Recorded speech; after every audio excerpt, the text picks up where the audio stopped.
What if bravery wasn't climbing mountains or crossing oceans, but simply getting out of bed, facing the day, and choosing to keep going? In this conversation with author and resilience coach Renee Zukin, we dive into the raw, unpolished truth about living with anxiety, OCD, and fear, and why the most courageous thing you can do might be the smallest step you take each day.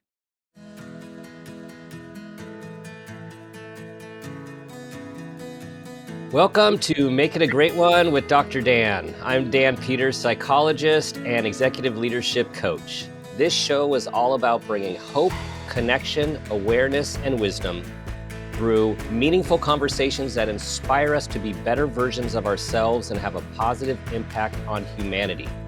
This is your space to pause, reflect, and reconnect with who you are, what you care about, and who you want to be. We have this moment, this day, and this life. Let's make it a great one. For today's show, I have the privilege of speaking with Renee Zukin. Renee is an author with more than 20 years of experience in education, writing, and entrepreneurship. She has spent decades studying multiple psychological and healing modalities that have sustained her and helped her support her students and clients alike. She is passionate about cultivating a safe space for others to use the written word as a tool for self-transformation and empowerment. Renee earned her bachelor's degree in language and literature from the University of Michigan and her master's in teaching from the University of Iowa. In addition, she has studied mindfulness for educators, restorative justice, and community circles. She is a lifelong learner of personal growth and a passionate proponent of living consciously. All of Renee's aforementioned experiences are in her new book, which has been described as a transformative blend of memoir, manifesto, and self-help called Every Day I'm Brave, Cultivating Resilience to Gain Freedom from Fear. Renee, welcome to the show. Thank you, Dan. I'm so excited to be here and honored to be in this space and have this conversation today. So, after reading your book, I can vouch for you to all of our listeners. You are not only brave, you are beyond brave. If that is such a thing, there's probably a word for that, beyond brave. Um, First of all, the courage to write your story, to put it all out there in such a vulnerable and authentic way, which touches so many people, and to live every day with the challenges as they come and go. But what you came to, which is like, I am brave every day Mm. just for living with me as I am. Yeah. Yes. Yeah. I mean, it's definitely been a journey, and thank you for that acknowledgement and those words. It just warms my heart to feel how this landed for you, and to have that reflection. And writing this book was definitely a labor of love. Emphasis on the love, actually, and less on the labor, though it was labor intensive. But it really comes from my heart and really wanting to show up in service to others who might really be struggling. Hmm. Hmm. Well, and we'll talk about fear, and we'll talk about all the different ways fear shows up in people's lives and your own in particular. But what you said about love, as you talk about at the outset, even though fear, panic, anxiety, OCD are central characters in the book, it is a book about love and hope and Yeah, heart. yeah. Yeah. Yeah, which seems, it seems opposite, but I think that duality is really a key piece to showing up and doing this work. Let's start for everyone with uh, the beginning of this phrase, which became a mantra, and a personal movement, now a larger than personal movement. Um, Talk about that place in the bathroom. Yeah. So, yeah, as I wrote about in the introduction of the book, I was in this place where I was living a pretty small life. I wasn't, too afraid to travel, too afraid to go out much and really be in the world. And I was looking around at the people in my life who were doing some pretty amazing things. Yeah, at the time I was with a partner who traveled internationally all the time for work. And I had just dropped him off at the airport, and I was feeling in this place where I was constantly comparing myself to the people around me. He was out here traveling, doing, really brave, important work all around the world. And, I was stuck at home, stuck in the job.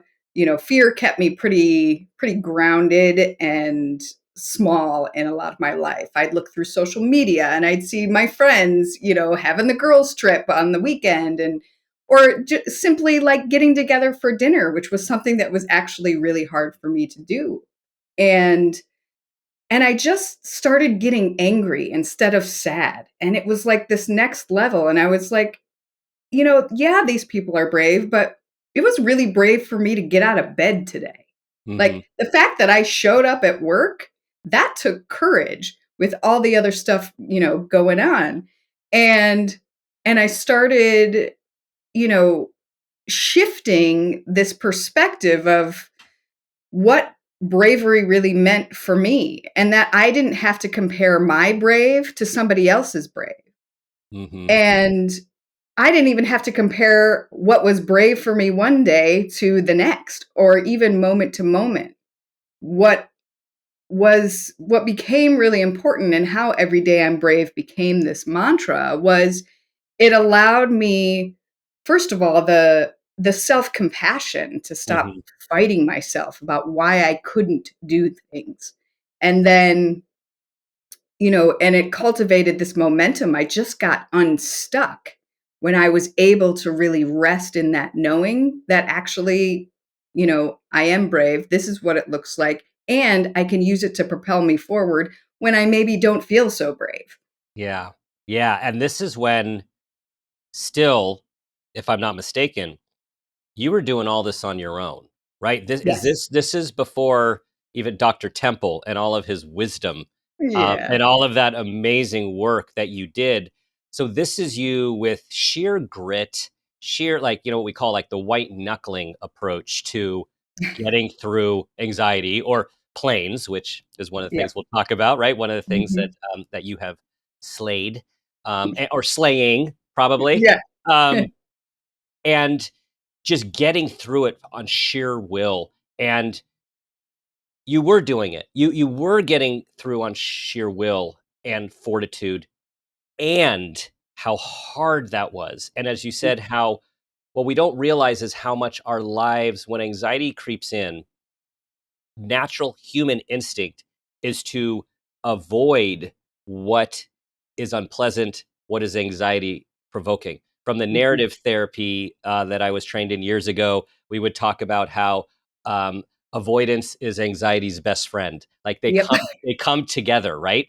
And then all of a sudden, things get smaller and smaller and smaller, and it happens over time. So you don't Mhm. realize that things are getting smaller and life is getting harder, and there's more and more coping and masking that is going on, until one reaches this point where it's just like, I can't do this like this anymore. Yeah. Exactly. Exactly. And that was, I thank you for using the word will, because it was, and it continued to be, the willingness to even consider something different that allowed me to take the next step and the next step and the next step.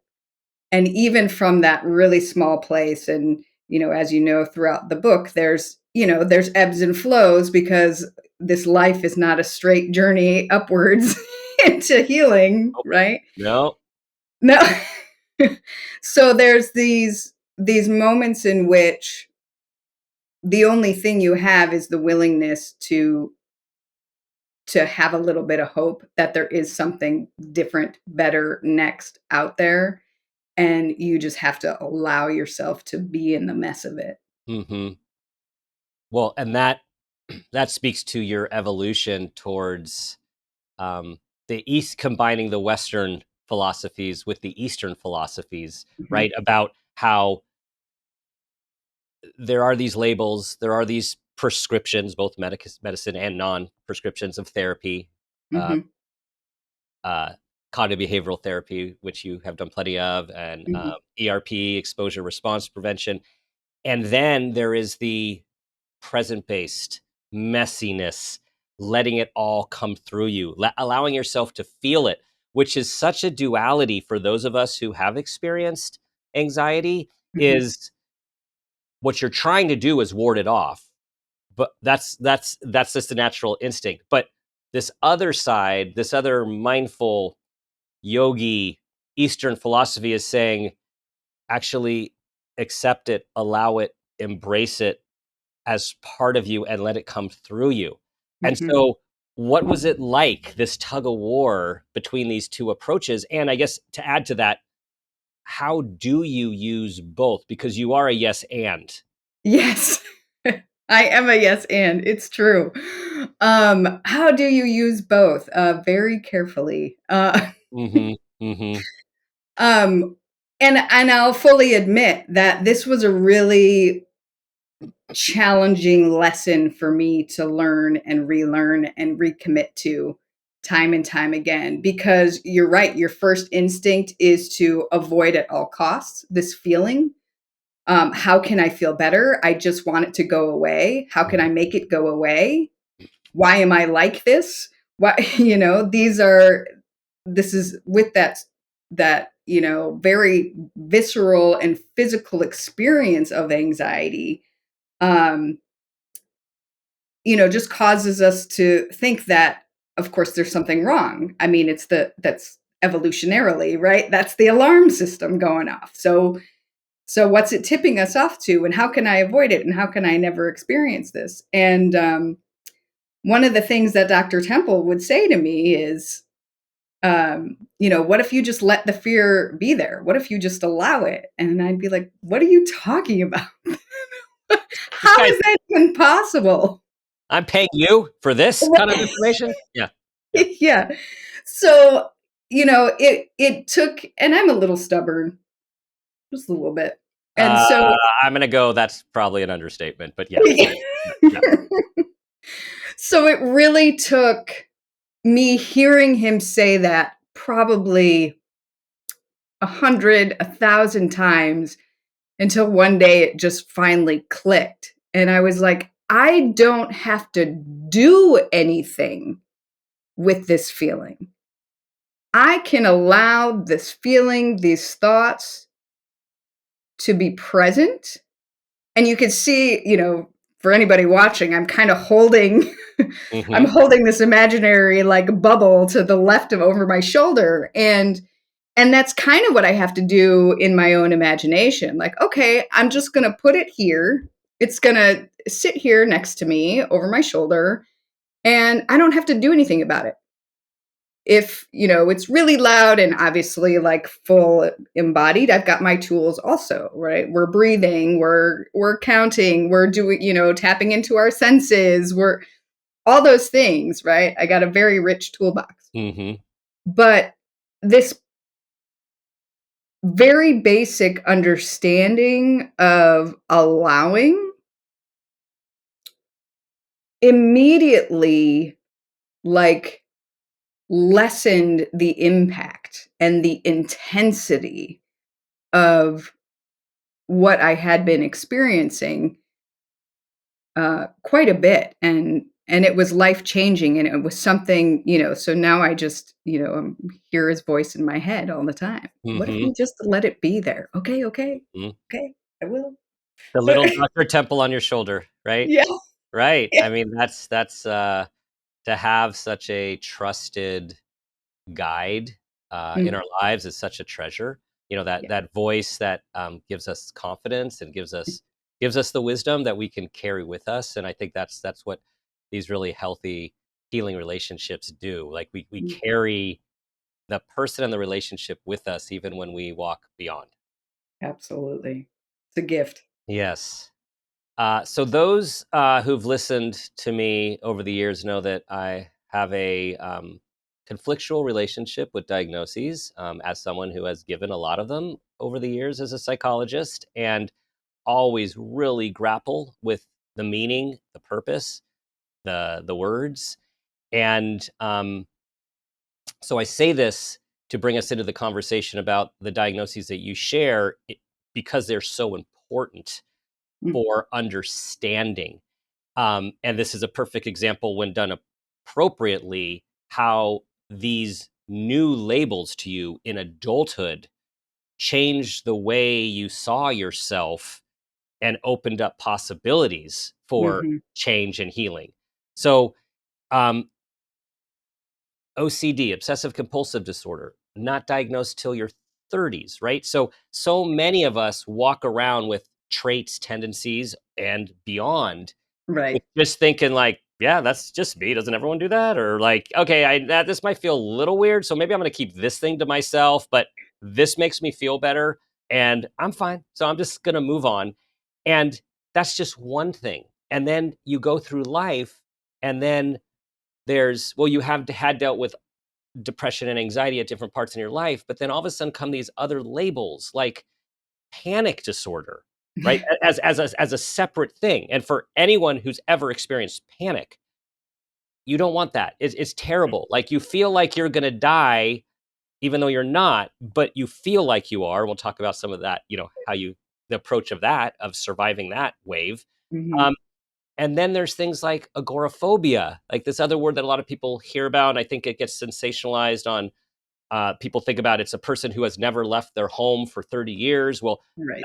that's an extreme version, but there's lots Mhm. of mini versions of that, is where your life gets smaller and smaller and smaller, as we talked about, to avoid the feeling of like you are going to be out of control, you're going to have a panic attack. So if I just avoid all of this stuff, then I won't happen.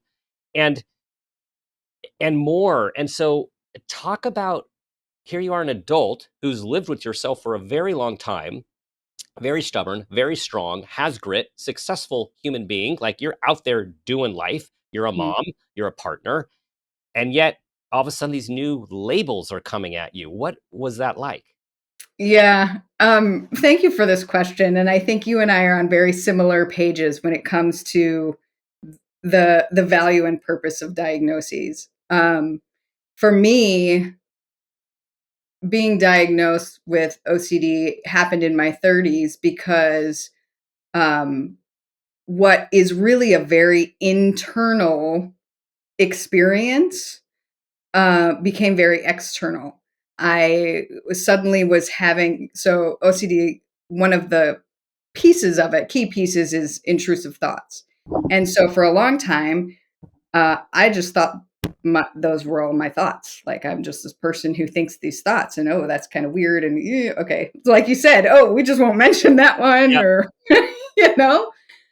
Um, but I started having the intrusive thought that what was in my food was unsafe, uh, for a variety of reasons. And suddenly, well, not so suddenly, right? Mhm. That became it latched on to that piece, and over the course of the year, slowly stopped eating, and so this became obviously very noticeable to people on the outside, and Mhm. my doctor, and even getting to the diagnosis of OCD, I went through, um, they first thought I had anorexia because I wasn't eating. Mhm. And once, we got uncovered the layers of why I wasn't eating, it became clear. And then when I really learned about what OCD is, and not necessarily what you see on TV and the movies, right? Mhm. It's not Right. just counting, it's not just washing your hands, it's not just liking things neat. Mhm. Um, all of a sudden, I understood myself and how I even got through my, adolescence and early adulthood in a whole new way. And and even still, the more I learn and dive into to different areas of understanding, I'm still, learning and seeing new perspectives. But what became really important was that I understood so much more how my particular brain was working and how what I needed in order to not fix it, but work with it was going to be different than any of the therapies I had ever done before. Mm. And so I was able to get the right strategies and the right tools for my particular brand of brain. Mm-hmm. And, and so for me, I don't even like to say I have OCD. It comes out of my mouth every once in a while, but I like to say I experience OCD Well, I like because that. I don't let it define me, and I don't let it, it's a part of my experience, but it's not the whole of who I am. Yes. Well, and that right there just shows, like, you just came out with one of your ways of living, and what you're teaching through your book is like who you are. The essence of who you are is not is more than the sum of these parts. Yes. And as you have come to learn how to embrace the hard parts, like the parts of you that do make life more difficult, but as you have pointed out, also are the ingredients for the growth, right? Yes. Like without them, you would not have had the path and the growth and the experiences and the book and the story. You still would have had a book. You're a writer, but like Right. not this. Not this one. Yeah. Yeah, yeah. Yeah, and it really has given me a sense of gratitude. I mean, I certainly don't wish panic, anxiety, and OCD on anybody. But this journey has allowed me to really look at how our challenges are really our teachers, Hmm. Yes. and we can embrace them even if we don't like them very much. Yes, and it's with that. Well, I think this is more towards the Eastern philosophy and more of the Buddhist mindfulness approaches, like the try to have the detachment, not detachment from reality. We're talking about people. We're talking about like detachment from the object, the outcome, the that thing that we are attached to, whether it's positive or negative about ourselves, is sort Yeah, of honor it, label it, and accept it. yeah. Which, of course, these are all things that are easy to say, and it takes lots of practice over time Yes. because it's not our natural human nature. Just No, really not at all. isn't. Something you said just reminded me of a really important point early in the book where you're talking about different people in your lives and different relationships, and they're teachers, and you said like they're not villains. There's no villains here. There's just challengers. And from the spiritual side of your life, like talk about this larger belief of like these are connections and commitments that come from other places on your like I'm my words now on your soul's journey Yeah, here at this time. yeah. Oh, thank you for this invitation to speak to this. Um, yeah, I very early on, one of the therapists actually that's mentioned in the book talked to me about soul contracts. Uh, Sandra Brennan, and she was the first person um, who I had ever heard this idea from.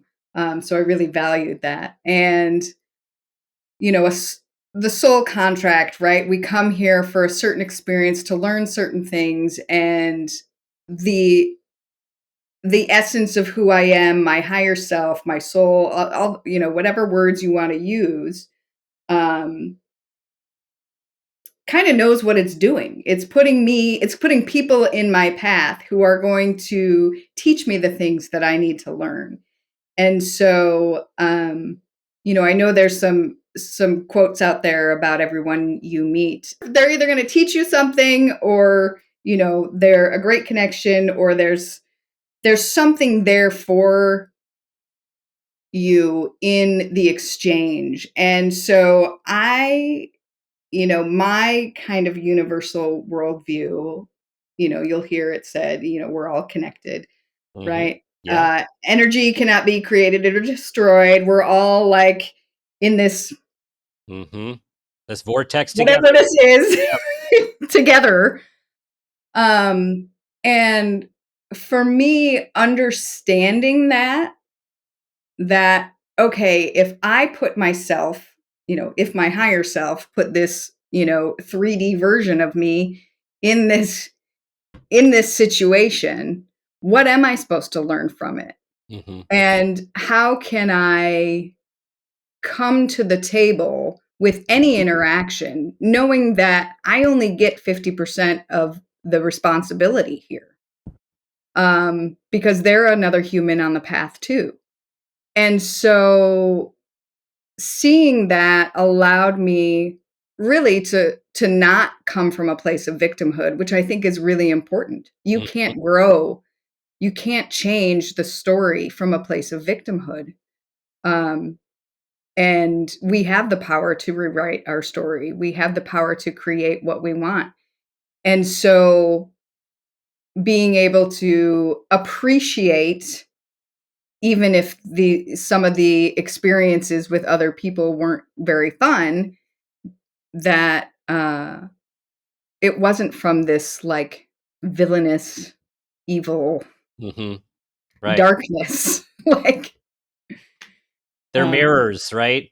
And the mirror, like yes, we learn, is the people that often trigger us the most are mirrors reflecting something back at us. Because yeah, the people that don't bother us, they bother other people, but you're like, I guess that could be annoying to some other people. Like that's not a mirror for you. And people have these different relationships where there's just something that gets us, and we are so apt to judge, blame, criticize, get angry. And I think the message is for all to try to be curious and ask the question, gosh, what is this lesson for me? What is this person presenting me with? What is it about me that I am bringing to this situation? And again, these are all things that are easy for us to talk about. That's why we talk about them. right. And they're important things for us to try to practice in real time, and also maybe right away from real time, because this is actually happening at a national level with everything that's going on in our world too. We're just triggered by so many things, Hmm. and if we all could look inward just Hmm. a little bit, just inward Hmm. a little bit, not only will we grow, but we actually can change the interaction with others, which can help them grow. Yes, yes. Well, and I love that you're speaking to this part of, this isn't necessarily easy work, or, it's simple, sure. And we're like saying it, no problem. But, your first response probably is maybe a little judgmental, or, you Hmm. have that like, I don't know about this one. Right. And so the key is not that that's ever going to necessarily go away, but exactly what you said, to be able to get curious about, okay, why am I feeling this way? Why Hmm. am I reacting? Right? We don't want to bypass the feeling, because then we're not going to learn from it either. Yeah. So I just love that you said that. Curiosity is like the name of the game here. Yes, everyone. Let's take a moment and let's make a commitment to be curious about one thing today when you're listening to this. Just one thing. And I have found when I do practice this, when I catch myself, and when I say I catch myself, I have that visceral response. I have that judgment. And it's about being honest with myself that I'm having that judgment. And if I could just take a step back and say, all right, why is this triggering me? And how about if I just take a curious approach to this and either observe or ask a question that is a true question, not an insinuation or a judgment? It really does shift the energy. Like personally, it shifts the energy, but it also creates a different opportunity. A question that you ask, which I know will be beneficial to so many people, is like, how do you love the parts of yourself where you feel shame and guilt? Like Mm, those parts of you that you've carried for so long, and it's either caused you to do things or not do things, and yet the healing and the acceptance comes with bringing them in with kindness not beating ourselves up even more. Right. Um, it's a practice still, always a work in progress there. One thing I've really come to understand is that shame and guilt are feelings and experiences that keep us small and hidden. Um, but those parts, and for anybody who's done any kind of internal family systems and parts work, Yep. can understand this, that they too have a dual role. Um, maybe they're pointing us towards something we value. Maybe they're, giving us an idea of what we really want and instead of what we don't want. Maybe they're trying to protect us from doing something that some younger parts of ourselves aren't so sure about because of past experience or whatnot. But what I know is if we continue in the the cycle of shame and guilt, um, we don't have a pathway through. So we have to honor those pieces and really honor who we were when we made those choices that maybe we're not so proud of. Hmm. Because while we can carry those, those pieces with us, again, they're of us, but they aren't us fully. Um, and so sometimes we can catch ourselves like being the mean boss or the mean coach in our own heads, right? That inner critic is loud and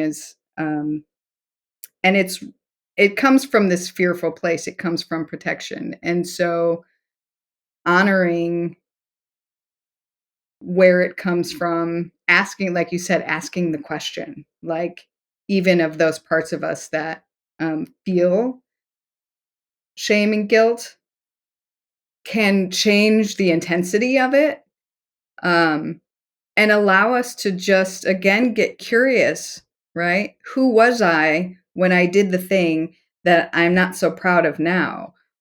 Even if it was like yesterday morning, eating, ice cream for breakfast, and Hmm. right? Like, Hmm. but like, what's the narrative here? Like, who's telling me I'm a bad person Right. for making that choice? And what do I want to do with it? I mean, ultimately, I the only thing we have control over is what we do next. We can't go backwards and change anything ever.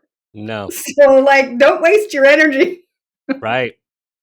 Right. Just make a different choice. This is reminding me of a conversation I had yesterday with a client, and he's doing really good work on um, just changing his mindset um, about how he's thinking and living and his presence, how he's showing up at home and at work. And he was relaying a story that was told, that brought back a memory of his. Someone was telling the story about something that he did when he was much younger, and he said he got that feeling, like that feeling of oh. And what we ended up talking about is, even though he is making all of these positive changes in the present, it doesn't automatically just upload or download to everything that we did and we went through in the past, Yeah, which would be nice if it did. And I it's did. how these things keep coming up, and they're opportunities for us to do exactly what you just said. When they do come up, is start asking questions. And one of the things that we were talking about, one of the terms is sort of the reparenting, which is like, Mm, what does the old, the current wiser, mature you, what would you say to that younger you who's feeling terrible and beating themselves up? And with everyone I talk to, it's always like, well, I'd say, yeah, you're only this age. Like, you didn't know better. These circumstances happen. You've never been in that situation before, or we all make mistakes. And it's like, but when we keep it in our head, we're not talking to ourselves that way. And I think that's really what I'm hearing you say is, how do we change that narrative Mhm. from all those things that we carry that we have felt shame and guilt about? Yeah, 100%, 100%. Mm, So the tiger, yeah. tell us about what you've learned about the tiger. Mm. So when I first met Dr. Temple, he told me about a book that really kind of described. Um, it's, I'm blanking on the title, right? Why zebras don't get ulcers. There it is. Hmm. And um, he described this story, right? The zebra's out there drinking water in the savannah. The tiger comes out, ready to pounce. Zebra's got to make a run for it, full adrenaline, full surge, running, go, great. But zebra has to go back and drink the water again, later that same day or the next day. And you know, certainly with some awareness, but the zebra doesn't stop going to the water hole to get its water. And he explained this to me, and I'm like, oh, and at the time, this is when we're first like figuring out why I'm not eating. And I'm like, I stopped eating, right? And I've got this ferocious tiger following me around everywhere. And so I really put the, using my imagination, I thought about this tiger as, the fear that shows up, this danger, this constant threat that was following me around all the time. Um, and then there's another kind of sweet part to the story where my youngest at the time um, was asked me, what my favorite animal was, and I said, "Oh yeah, it's my white tiger. I love white tigers." And then I was like, "Wait, I love white tigers. I'm here sitting here thinking about this, ferocious orange and black tiger following me around all the time." I was like, I kind of melded them together, right? Thinking about the zebra who continues to go back to the watering hole, those black and white stripes with this ferocious tiger. And I was just like, okay, I'm going to use this image of the white tiger to really represent the duality of both the fear and the courage. Mm, And it was something that I actually like, you know, used regularly as a means of separating myself from the fear. Again, allowing like this, I use my imagination a lot to kind of move things, through me. And so I would just start imagining this, beautiful, elegant, sophisticated white tiger just sitting by my side. And, every once in a while there would be this ferocious roar and, um, but it really became almost like the totem to walk with me and give me the courage when I didn't feel that I had any. mhm. And so this becomes, of course, it's on the book cover, and I have tigers all around me now. Yeah. But it's become this symbol of both allowing the fear to be there Mhm. and the courage and the bravery it takes to keep going back to that watering hole. That's it right there. Right. That's it. Again, there's so many paradoxes that you talk about, write about, what we're speaking about, and this is that important duality of, again, the yes and, which is, um, and you learn this from Dr. Temple too, which was huge and significant, which is, you can be scared and keep going. You could Yeah. be afraid to eat and eat. You Yes. could be afraid to fly and fly. Yes. And when you realized, wait, I always survive panic attacks, right? Like, this sounds so simple, but for anyone who's ever experienced one, And we talk about it, like I mentioned this a little bit earlier, like riding a wave. It's like I liken it to, um, having grown up doing a lot of body surfing. It's when you're getting pounded and you're underwater. You don't know which way's up. You don't know when you're going to get kicked out to be able to breathe. But short of a riptide or something terrible, you always end up on your back with sand in your face, but it always ends the same way, even though it's a very unpleasant experience. And so talk a little bit about that awareness of, wow, it can be terrible and okay. Yeah. I love that the analogy you just used too. Like, I just see you, like, face up in the Yeah. sand, like, Yeah. "Okay, I did Yeah. it. I'm Right. here." No, I made it. yeah, and that's what it's like. For folks that have never experienced a panic attack, that's a really great way to describe it.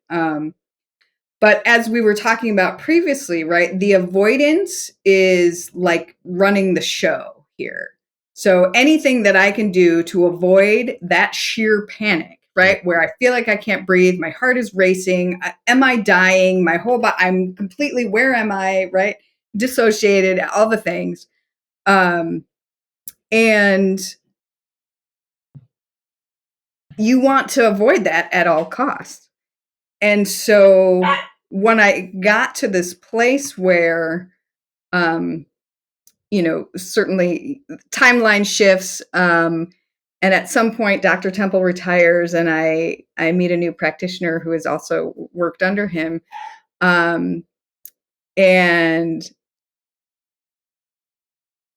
one of the things that working with both of these people really cemented most recently was the ability to acknowledge that I do survive it, mhm. which is something that Dr. Temple, I love the story in the book. I won't give it away, but Dr. Temple kind of tricks me into figuring it out myself. It's great. Mhm. But I can survive a panic attack because I do all the time. Like, that's the evidence. Mhm. Because every time I come out even better. And then when I started working with Zach Pasha after, things had kind of spiraled downward and I'm, back up on the forward trajectory, one of the things that Zach had said to me was, this isn't dangerous. These feelings aren't dangerous. And having that word allowed me to not then have the second wave of anxiety that comes. Like, okay, I'm experiencing the shortness of breath. My, you know, my vision's a little fuzzy. I feel shaky. This isn't dangerous. Nothing about this is unsafe. It's just an experience I'm having. And so it just lessened again, it just lessens the intensity because I'm not adding on, oh my God, what's happening to me? Oh my God, I'm going to die, blah, blah, blah, blah, blah. Mhm. And again, like allowing the experience to move through me, leaning on my tools and knowing that it's not dangerous. Mhm. And Mm. those two things together really cemented my ability to be out in the world Yes. again. Yes. And this is also related to when you talk about the magic of surrendering, Yes. right? Like it's surrendering, and I'll liken it to my experiences of surrendering under dark salt water, not knowing when I'm going to pop up. You just like literally are like you surrender. And it is the metaphor for living, again, more of an Eastern philosophy that is much more accepted on the West now. And something that I am constantly, um, working on as life continues to throw curveballs as it does, is just surrender to it. Because Yeah. the angst about it, the anger about it, the guilt about it, the shame about it, it doesn't do anything about the reality of it. Right. Yep. Can't it doesn't change anything to be in those experiences, those feelings that Mhm. yeah. Except that it's the signal for Mhm. us to get curious, to ask the question, to Yes. figure out what's next. Yes. Yeah. So I want to read a couple of the questions that you asked towards the end for everyone to hear and for your thoughts. There's 3 questions here. One is, what if becoming the truth of who I am allows me to connect deeper with every soul I meet? What if becoming the truth of who I am allows others to do the same? What if, without fear dictating all my actions, I'm able to live with more joy, more love, more laughter, and more creativity? Mm. What if indeed? Mhm. Because it's a flip on the what ifs. Yep. For those of us who work in the field with cognitive behavioral therapy and been or on both sides of it as both a practitioner and as a client and student, the what ifs are the nasty thoughts that usually keep us anxious. What if it doesn't work out? What if I fail? What if I have a panic attack? What if I don't get picked? What if I never work again? What if I'm never loved? What if it goes on and on and on? And I love these what ifs Mhm. are different what ifs. Yeah. This duality of, okay, if my brain is so great at imagining all the worst possible outcomes, I can also imagine the best possible outcomes. So why not think about, Mhm. what if it does work out? What if I do get to the other side of this panic attack and it turns out, I meet my new best friend because I was willing to get through this panic attack and still, go to the class, Mhm. right? And so being with the what ifs, and again, like getting curious about how can you flip it to its opposite, Mhm. can allow you to shift even, how you're feeling about whatever it is you're, wondering what if about. Yes. And it reminds me of a, prior episode that has been very well received with Allison Carmen. Our listeners know of her, where she talks about the gift of maybe, and her flip is, well, maybe it'll be okay. Because a Yeah. lot of times when it comes to the anxiety, and as she talks about being addicted to uncertainty in recovery, is it's like, well, maybe this bad thing's gonna happen, and then maybe this bad thing.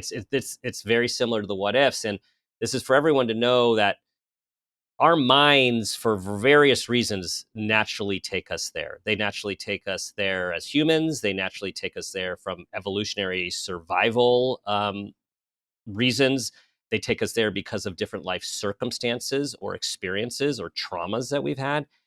And it's about noticing them, not stopping them, noticing them, acknowledging them, and then being willing to get a little space to flip it, to put in another thought, to create another narrative, to see the possibility of it being different, which actually turns down the physiological anxiety and fear response in our bodies.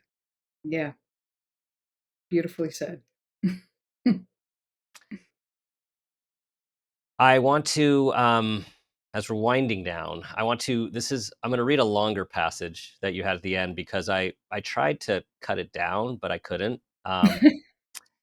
And it was just, it really just speaks to your journey, your evolving perspective, the work you've done, and the guide and mentor that you now are for so many of your clients and now so many of your readers. And Mm.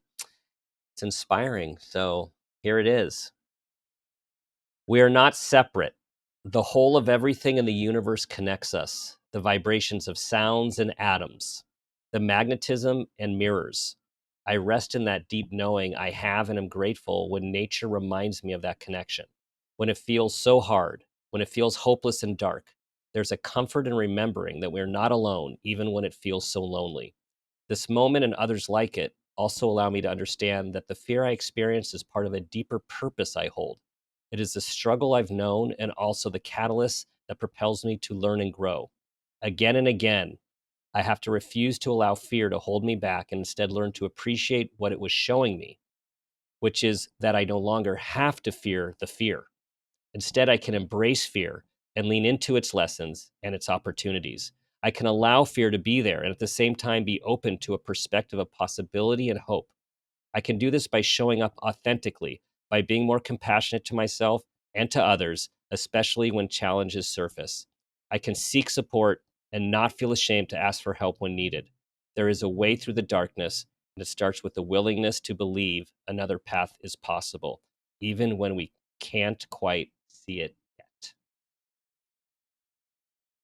Mm. Take that in. Yeah. Yeah. This is the possibility. This is the way through. This is carrying the duality. Um, and, everybody is on their own unique journey. We don't all have the same challenges, but we are really kind of on this path together, helping each other figure it out. Mm-hmm.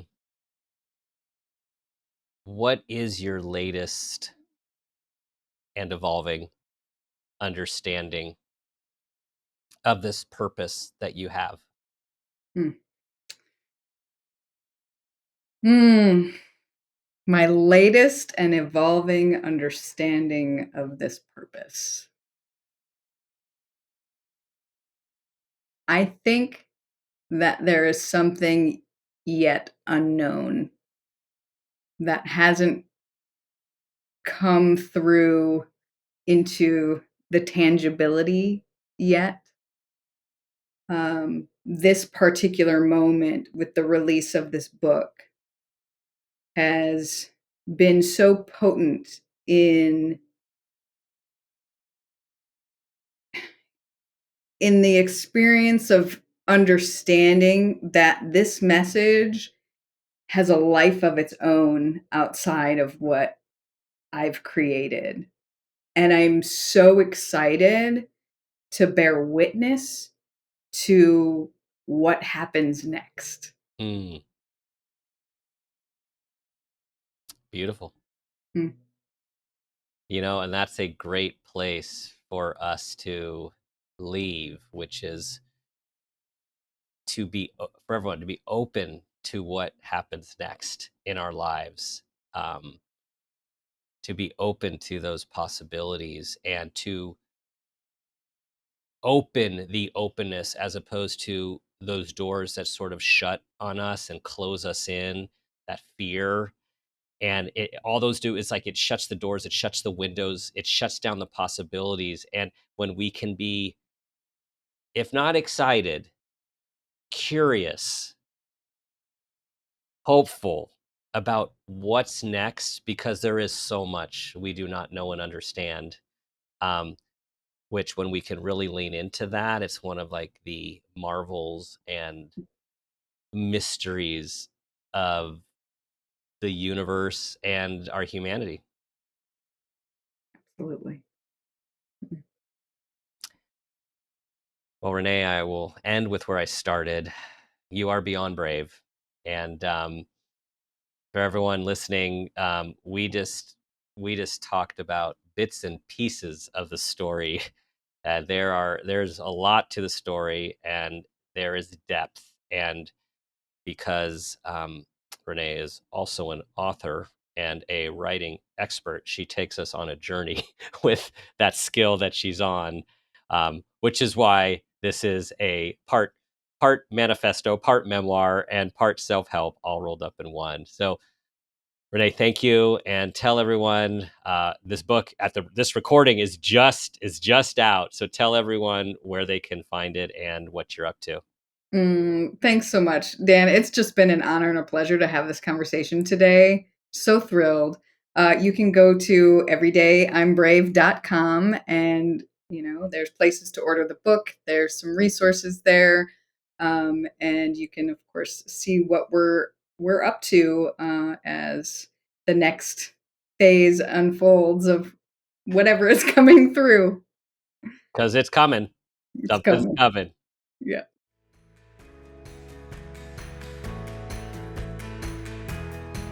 Renee is certainly inspiration for all of us. She brings her humility, her life experience, and her lived wisdom to let us know that everything we do each day is courageous and it's brave.